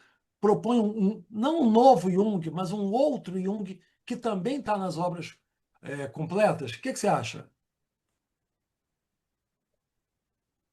So the reason I sort of call it Jung of Black Books, because Jung early on actually is more in multiplicity than the Jung the scientist. So he, by his dialogues with all these different characters, he really recognizes that there are multiple characters, multiple persons in the psyche, and then he tries to integrate it into a scientific view. So he uses his concept of complexes that came before his active imagination. And mind you, he in 1912, in his Fordham lecture, he talks in a way that only a mental patient can have fantasy.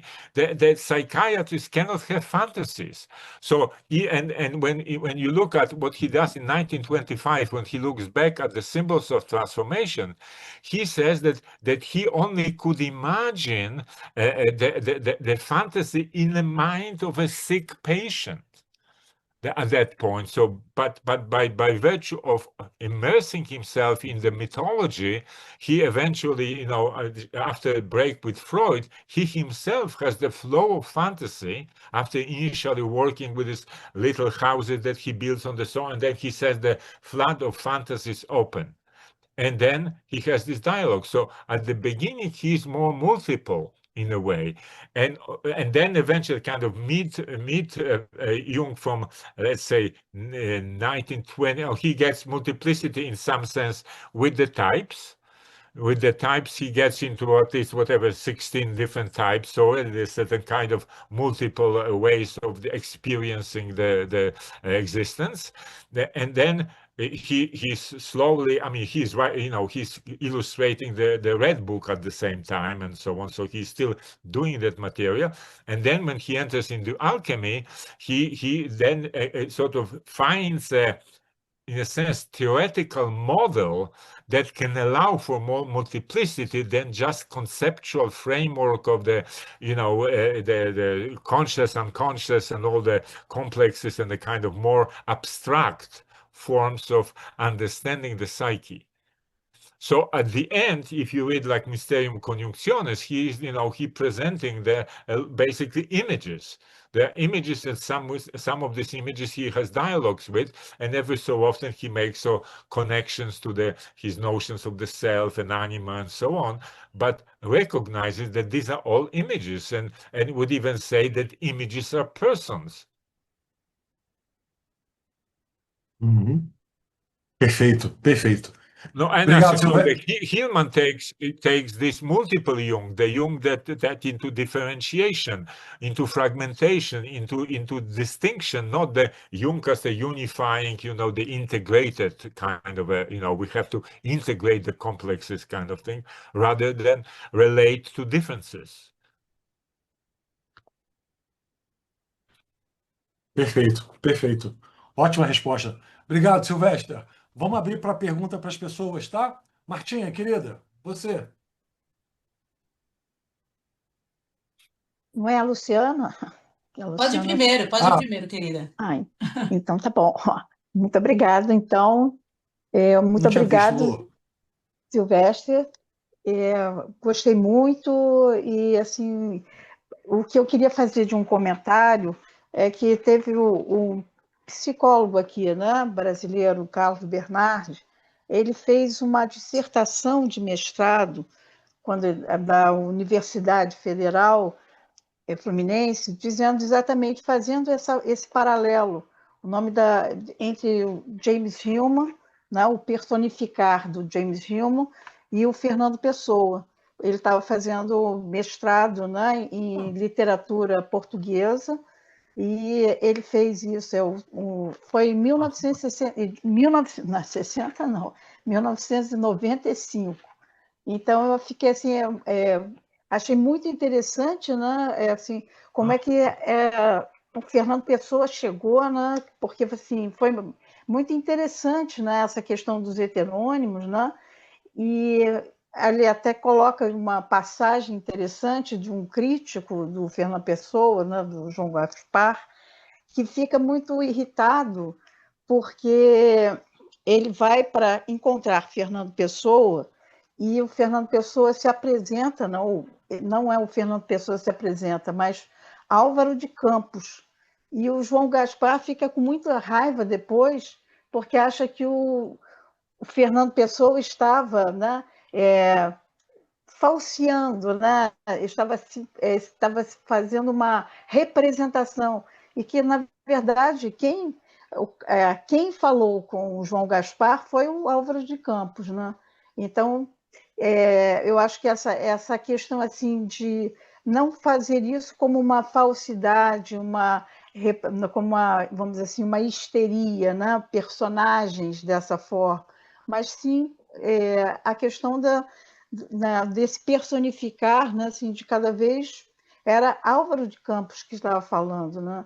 E eu achei assim fantástico você estar podendo trazer, né, a literatura portuguesa, né? A gente tem muita carência aqui, né, no Brasil, de falar das referências, né, de alguém que fala em língua portuguesa, né? Porque sempre as nossas referências são muito mais de outras línguas, né? Mas muito obrigada aí pela sua apresentação, gostei muito. Fiquei muito feliz de falar sobre isso, tá? Thank you. I mean, I wish I knew Portuguese. So, we could find that thesis, from the. Yeah, I actually in the book I found four kind of essays from Jungian perspective on Pessoa. And one class I had Victor Palomo, who is here. He did the presentation of anima, and I include some comments from his in the kind of, there are four essays that I found, two Brazilian ones and two English ones. I mean, one English Portuguese, I think, that I include in the book to kind of discuss. But most of the time, Jungians look at the the heteronymy more on the level of like alter ego persona, that these are persona in Jungian sense, that you play a role of a character. They're not appreciating yet the sort of the self-autonomy of the characters that is present when you carefully read Pessoa's text, that he sort of sets up to create, but then they take over, and and he's good in sort of listening to himself in a way, or to himself, and recognizing, oh, now it's Cairo speaking. And Cairo dies in 1915, but writes the poems until like 1920s. So he's dead, but this spirit lives in a kind of, in some sense, because it moves Pessoa. And the whole thing, you probably know Jose Saramago book, the 1 year in life of Ricardo Reis. I have a term that I use from Deleuze and Guattari, body without organs. So the creation, the fictional creations, are body without organs, created by the author with organs.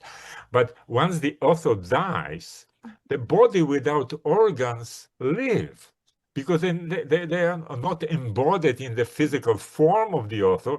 So they live. So there is this amazing Italian writer, passed away a few years ago, Antonio Tabucci, who wrote 3 books of Pessoa. I mean, as a characters, meeting Pessoa and different things, like, Pessoa and different, the meaning ghost of Pessoa and so on in Lisbon. And so it's like you can use, and almost every translation of Pessoa is creating Pessoa heteronym. Because you cannot have, basically, when you write in another language, it would be heteronym of Pessoa, not the, literal whatever, translation of the, whatever the poem is. Sim, certamente. Muito obrigada. Tia, obrigado, tá? Obrigada. Lu, contigo. Sylvester, eu tenho 2 perguntas, uma da biografia do Fernando Pessoa e outra da sua, se você me permite. Queria saber, fiquei curiosa do Fernando Pessoa, de saber se essa alteridade que ele vivia com os heterônimos dele, ele vivia no mundo também. Como é que era a relação dele com o mundo externo, não só com o mundo interno?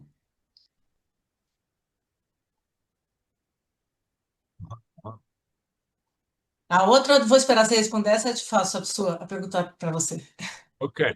So Zenit quotes 2 instances when the characters appear outside of writing, so to speak. So one, there are some French students in like 1928 come to interview Pessoa in the, in Brasilia Cafe, where he hang out, and instead of Pessoa, Alvaro de Campos appears. And they're like flabbergasted that what's going on. So that's one instance. That another is Pessoa had a kind of a romantic kind of call it love affair with Ophelia Queiroz, and at certain point, and Alvaro de Campos doesn't like this relationship.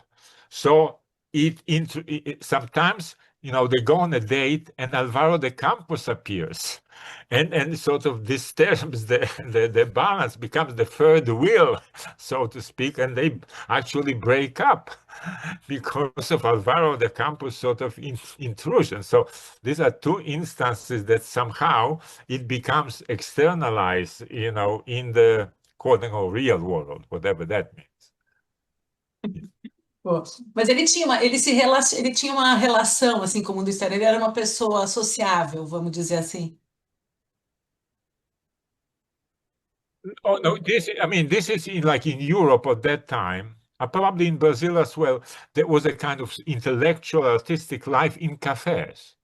So artists and intellectuals legal. would hang out in a cafe, drinking, talking, or whatever, and then he would go back home and drink and write.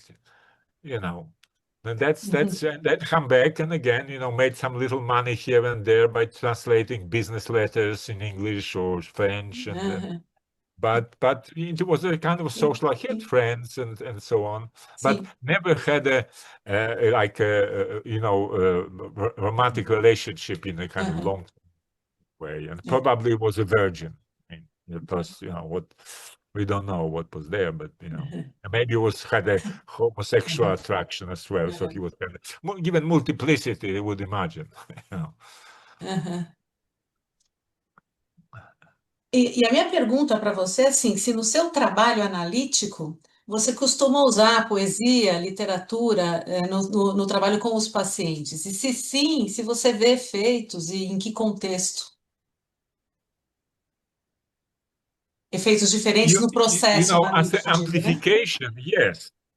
As an amplification, I taught a lot without different poets and Rilke and writers and so on, and use in my analytic work as an amplifying sometimes if something comes up with the material or whatever, to bring a poem in to kind of to make it more focused. I do use that, and I find it's a good kind of a centering device, so you can sort of then look at the issue, almost like through the poem in that way. So,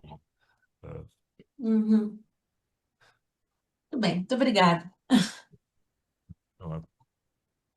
Sylvester,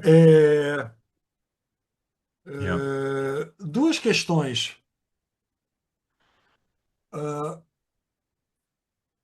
Inevitavelmente, nós hoje vivemos uma cultura do narcisismo e uma cultura do protagonismo do eu. Num ambiente cultural muito marcado por essa apologia egóica, por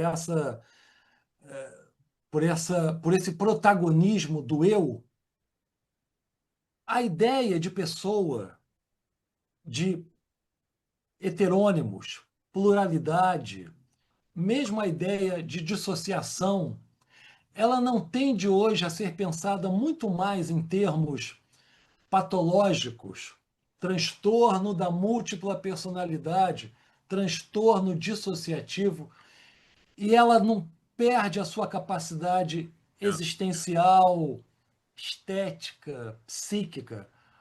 Quer dizer, é possível ler Fernando Pessoa em tempos narcísicos?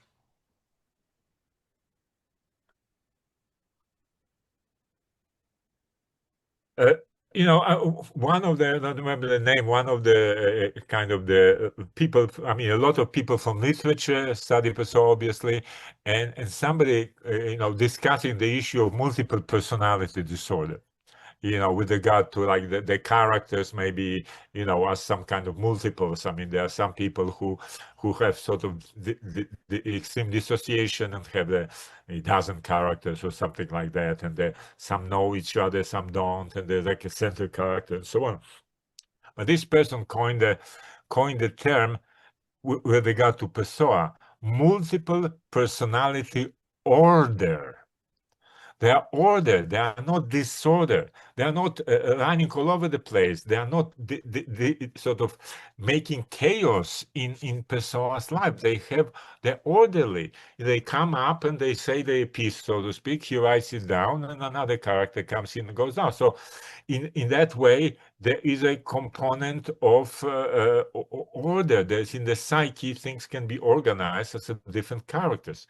That's one thing. Another, being narcissistic thing. I mean, obviously, believe in on one level, could say that all the social media, Facebook and Instagrams and whatever, people perform themselves, and we usually look at it from the kind of narcissistic kind of, they try to present themselves in a better light or something like that to be likable and so on. But you can also look at it that finally different characters can come out. That people can kind of show something, or on their Facebook feed, whatever, that just is a character that came to them. They may, from another level, identify with them and feeling that that's me, but also those other characters can come out. So there's potential of kind of playing in the field. Another thing, if you look for what's happening in the gender dimension, the fluidity of gender. It's not per se fluidity of the eye, but the people see themselves as a kind of a spectrum. I am they. I am many. I'm not just myself. I'm this and that and that. I'm not binary. There is a kind of a recognition of something that they are different, and it's all based on kind of a ineffable feeling. Oh, I feel like a woman. I am a woman. I mean, so there is something that, in terms of the contemporary culture, that opens up into the process. When Jung says that we are the process, the fluidity of things that are much more open. In a way, obviously, and there's a kind of fundamentalist reaction to that, and other things on the social level as well. But there is this kind of openness of recognition that we are not really one, and not what we appear to be, only, so to speak. Nesse sentido, veja se você concorda, a gente não precisa abrir mão da ideia de identidade, mas a gente pode pensar na ideia de uma identidade flexível, porosa, permeável, múltipla, deslizante. Faz sentido para você? No, you see, I don't like the term identity, because, I mean, for two reasons. One is that it's Jung that considered the relation of identity unconscious relation. You identify, we automatically identify. It's an identification. It's unconsciousness. In a way, the way even like the geese identify with the Conrad Lawrence when he describes sort of the imprinting on them. If you ever seen, there's a BBC documentary based on American anthropologist Joe Hatto. It's called My Life as a Wild Turkey.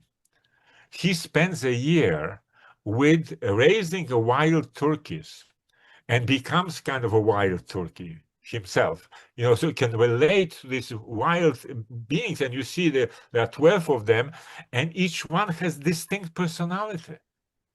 They're much more. One is more kind of a standoffish. Another is very aggressive. Another is very kind of clingy, and and he gives them all names, and they relate, and they respond to him, and they have a kind of interaction. And eventually, when they mature, actually they all leave, which is a kind of a moment of like maturation that all these different others leave. So. That's one of my amplification on that subject. I discuss it in detail in the book, with different examples of that sort of phenomena.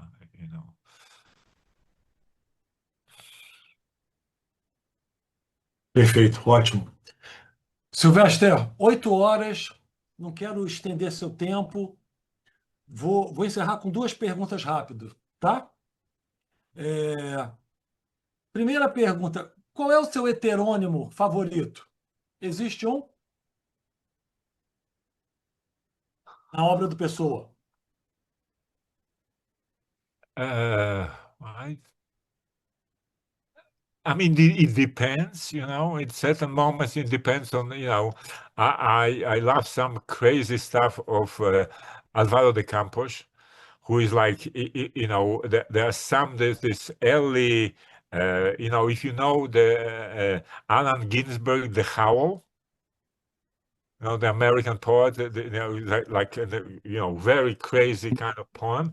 So Allen Ginsberg only discovered Pessoa in the 80s as an old man, and writes actually a poem salutation to Fernando Pessoa, and apologizes in the first few stanzas that he didn't plagiarize Alvaro de Campos, because some of the early odes of Alvaro de Campos are out of this world. They are full of just this kind of a futuristic, blasting everything from shit to, I mean, everybody, I mean, it's like with this kind of staccato movement, and it's like destructive. I mean, it was, energy is unbelievable. So that's sometimes I like that sort of thing. I like some melancholic later the compost that becomes a kind of more reflective, comes down with age, so to speak, that aspect, and some symbolic Pessoa himself as an orthonym, like the note I like, or here's another poem called The Symbol.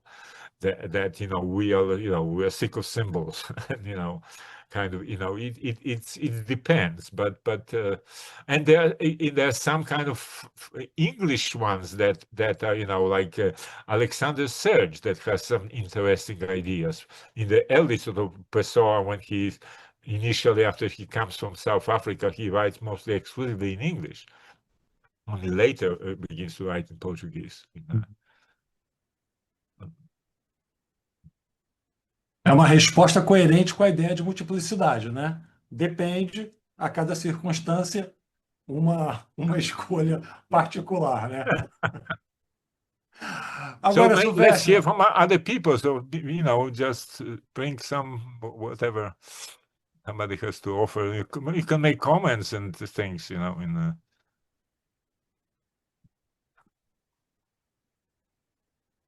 alguém gostaria de falar alguma coisa? Qual dos heterônimos fala mais alto? Qual que tem maior repercussão? Martinha, tem? Para mim, o Álvaro de Campos mesmo. Já citado aí, bastante. Uhum. Sylvester, vou te fazer a última pergunta. Quem veio dar palestra hoje aqui no Tiaços foi o Sylvester ou foi um heterônimo? Como é que a gente vai saber?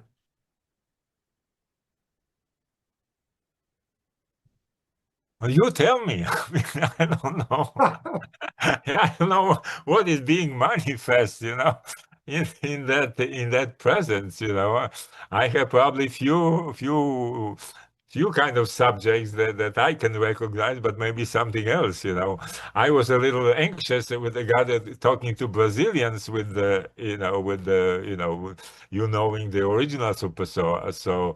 So maybe I don't know, some kind of a strange Brazilian version of Sylvester. I don't know.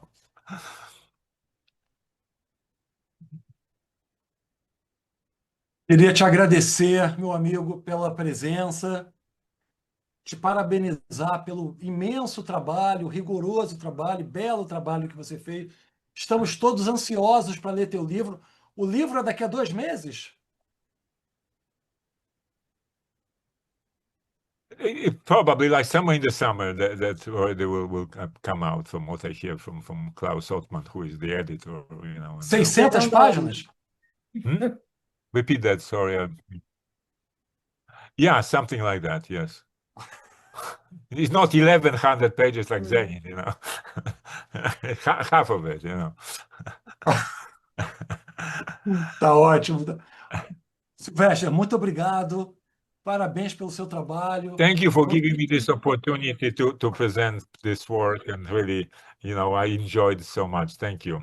Thank you, Marcus, and everybody, Luciana, and I said thank you for translating, Isa, and yeah, thank you everybody for coming. Have a good night. I mean, it's like already after 8 o'clock at your place. Here is only like 6. Okay. Oh, wow. Obrigado, Sylvester. Wow, all these hearts and clapping. Wow. Thank you so much. Good night, guys. Queria te agradecer pelo trabalho, você e a Luciana particularmente, por esse trabalho exaustivo de pesquisar o poema que o Sylvester mandou, encontrar a edição portuguesa, reunir tudo. Muito obrigado pelo carinho de vocês, pela dedicação. Pessoal, obrigado pela presença, oportunidade ímpar de ouvir o Sylvester falando de Fernando Pessoa para nós, junto com o Jung. Bom final de semana. Teremos um outro Teaços em agosto. Não, Com dia 29 de maio. Ah, é, 29 de maio, verdade. Então fala, Lu. Nós Desculpa. dois, isso é Teaços também, 100 anos de James Eu Hillman. esqueci, eu esqueci. Então, dia 29 de maio, eu e a Lu falando sobre os 100 anos de nascimento do James Hillman, tá? Sintam-se todos convidados. Obrigado pela presença, gente. Até a próxima. Tchau.